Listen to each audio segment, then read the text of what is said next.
Good morning, friends around the world. Let's continue our meditation series inspired by the popular book, Body, Mind, and Spirit, published through Hazelden.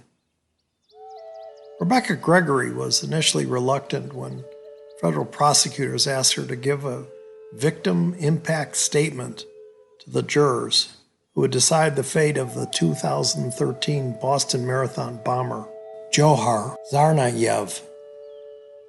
Ultimately, the 28-year-old Houston woman, whose leg was amputated as a result of the blast, seized the opportunity to give Tsarnaev a simple message: you lost. While Tsarnaev and his brother killed 3 and injured more than 260 with their bombs, their cowardly actions unleashed a tidal wave of love among the survivors. She said, "I stared at my biggest enemy. You caused mass destruction, but you also brought people together.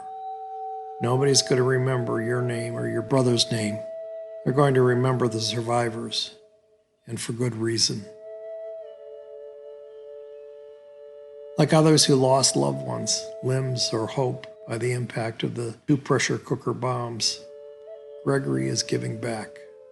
Last Christmas, she and her now 8-year-old son Noah raised money to buy presents for those who couldn't afford them.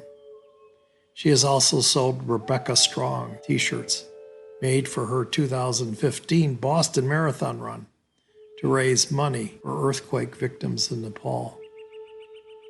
Gregory and her son also started what they call Sharing Smiles. They visit hospitals and talk to patients, like fellow marathon amputee Heather Abbott, who started a foundation to raise money to buy prosthetic devices for amputees. Gregory is particularly drawn to those who have lost limbs. She assures them that their lives can still be full and rich. "I can still rock in a dress," she says with a laugh. Gregory's turnaround has come in various ways. She's frank about her journey, posting near daily comments to her 46,000 Facebook fans. Her online journal has become a surprising part of her recovery, a forum for sharing experiences and inspiring others. In April, only 5 months after her amputation, she ran the last 3.2 miles of the Boston Marathon. It was her first visit to the city since the bombing. While emotionally difficult, it was part of putting her past behind her, she says. The same goes for her decision to stare at Tsarnaev in his eyes and tell him his plan to spread hate has failed.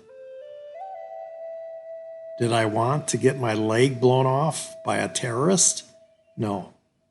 But so many people donated their time and efforts to get back to us, not to normalcy, but to get back to our lives.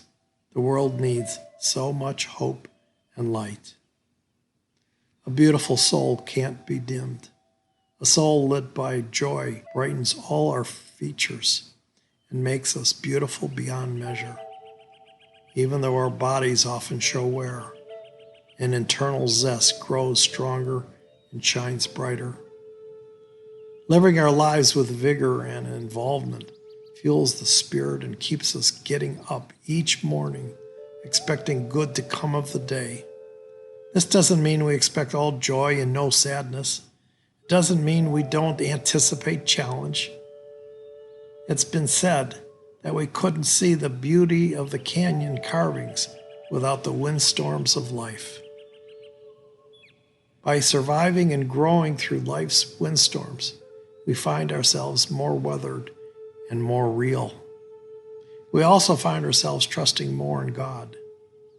Time is teaching us that our surface beauty may be temporary, but the beauty of a joyful spirit, the beauty of God, is forever. Today, let me value my joyful spirit and love myself for the light that shines from my human struggles. Today, let me value my joyful spirit and love myself for the light that shines from my human struggles. Today, let me value my joyful spirit and love myself for the light that shines from my human struggles.